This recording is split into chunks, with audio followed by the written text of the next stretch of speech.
Bendiciones, feliz lunes 16 de junio.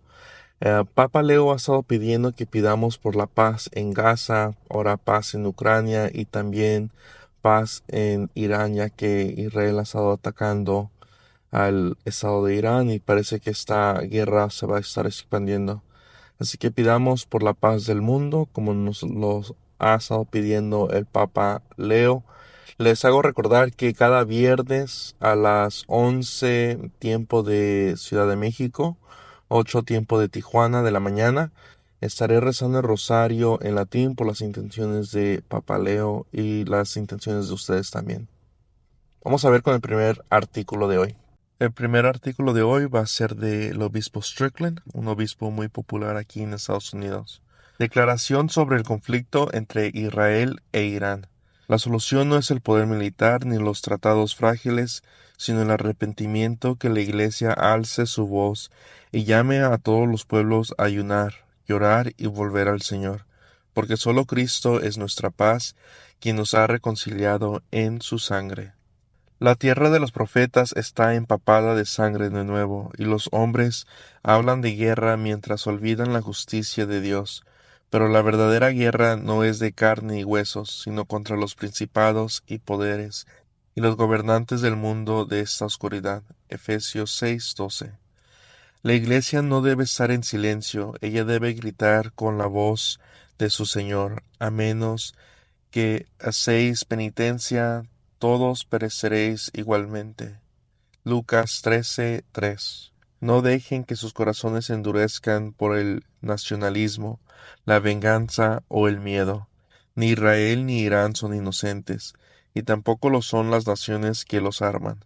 Pero más que sus armas, son sus pecados los que provocan la ira justa del cielo. El Señor ha dicho: traeré angustia sobre los hombres, para que anden como ciegos, porque han pecado contra el Señor. La solución no es el poder militar ni los tratados frágiles, sino el arrepentimiento, que la Iglesia alce su voz y llame a todos los pueblos a ayunar, llorar y volver al Señor, porque solo Cristo es nuestra paz, que nos ha reconciliado en su sangre.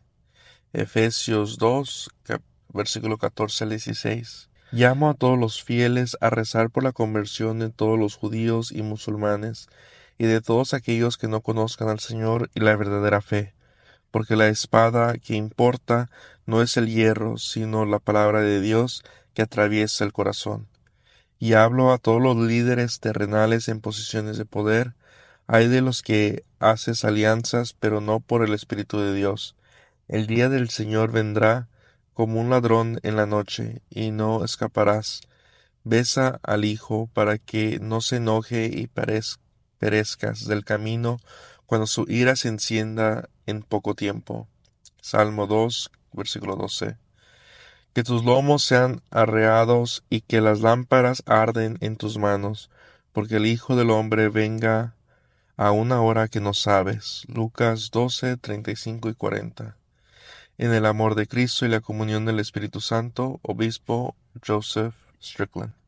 Ese es el mensaje del obispo: que pidamos por paz, recemos, ayunemos, para que ya haya paz en el mundo.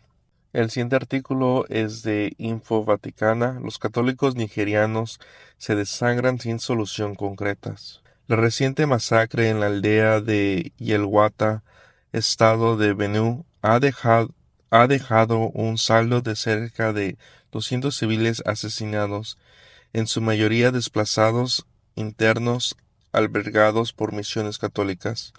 El ataque masivo perpetrado entre la noche del 13 y la madrugada del 14 de junio se produce en medio de una cascada de violencia sistémica en regiones rurales donde predomina la impunidad.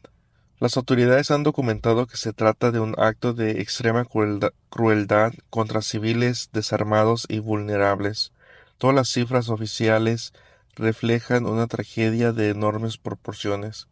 Esa violencia se suma a un patrón de ataques contra comunidades agrícolas, especialmente cristianas, perpetradas por terroristas islamistas de la etnia fulani. Los obispos nigerianos alzan su voz. La Conferencia Episcopal de Nigeria representa por su presidente el arzobispo Lucius Ugoroji, calificó los hechos como atroces y una afrenta a Dios.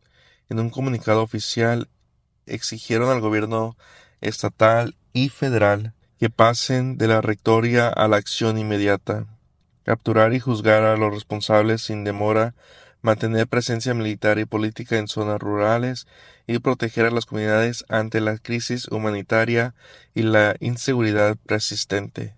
Los obispos también recordaron el impacto de las recientes inundaciones de Mokwa, estado Níger, que se suman a la tragedia en Benú, y pidieron atención urgente para los desplazados y damnificados. Y también tenemos una condena de la masacre durante el Ángelus de Papa Leo XIV. En su rezo del domingo 15 de junio, ante la plaza de San Pedro, el Papa León XIV aludió explícitamente a los hechos ocurridos en Benú. Se ha verificado en la noche de 13 al 14 de junio en el estado de Benú, en Nigeria, una terrible masacre. Cerca de 200 personas fueron asesinados con extrema crueldad, la mayor parte de las cuales eran desplazados internos acogidos por la misión católica local. Así que, como recordatorio, este viernes 11 de la mañana tiempo de México, de la Ciudad de México, 8 de la mañana tiempo de Tijuana, estaremos rezando el rosario en latín por todas estas necesidades del mundo. Y ya el último artículo de hoy también es de Info Vaticana, el escándalo Rupnik y la ceguera moral del Vaticano. Esta es un pedazo de opinión escrita por John M. Grondelsky. Ayer fue la memoria de María, Madre de la Iglesia, una fiesta relativamente nueva para una realidad teológica muy antigua. Hasta el sábado pasado, el sitio web de Vaticano News seguía representando el trabajo de Marco Rupnik, el notario abusador de casi 30 religiosas, quien de alguna manera sigue funcionando como sacerdote, aparentemente protegido por alguien de alto rango en Roma. En algún momento entre la noche del sábado y la mañana del domingo su trabajo desapareció, siendo reemplazado por un mosaico similar al mosaico de la Mater Ecclesiae que mira hacia la plaza de San Pedro, erigido por el Papa San Juan Pablo II en agradecimiento a Nuestra Señora por salvar su vida de la bala de un asesino, perdón. No fue tan difícil reemplazar al irreemplazable Marco Rupnik, y tal vez esto sea una señal de que Roma finalmente podría abandonar este escándalo. Sin embargo, esto provocó que la biógrafo y apologista de Papa Francisco, Austin Iveren, defendiera el arte de Rupnik, se opone al iconoclasmo y explica que muchos santuarios solo cubrieron el arte de Rupnik en lugar de quitarlo, y en una comparación forzada argumentó que así como los sacramentos funcionan ex opere operato, mutatis mutandis, las obras de Rupnik existen independientemente de él. Y como les digo, esto es triste de ver de Roma y te hace preguntar quién es el que ha estado siguiendo usando su arte, porque este sacerdote, como lo dice en el artículo, abusó de más de 30 religiosas, haciendo actos muy, muy horroríficos y después confesándolas. Un sacerdote que hace eso recibe una excomunión automática. Papa Francisco le levantó la excomunión y lo siguió teniendo como sacerdote, le dio las facultades de nuevo, pero los jesuitas lo sacaron de su congregación. Te hace preguntar quién en Roma tiene como influencia para seguir usando su arte. Y como ven, hay gente que también todavía este apoya su arte y la defiende, que su arte, dejaré imágenes para ustedes, no está bonita, para decirlo de una manera prudente. No es buen arte y sabiendo lo que este sacerdote hizo. No se debería de estar enseñando su arte, ya que causa mucho escándalo cada vez que ponen su arte en lugares oficiales. Su, sus acciones regresan a la luz. Y su arte también está en varios lugares religiosos importantes, como en la iglesia donde se apareció la Virgen de Fátima y otras también, muy muy importantes en Europa, siguen poniendo y usando su arte. Muchas gracias por acompañarme, Dios los bendiga, déjenme sus comentarios y déjenme sus intenciones también en los comentarios.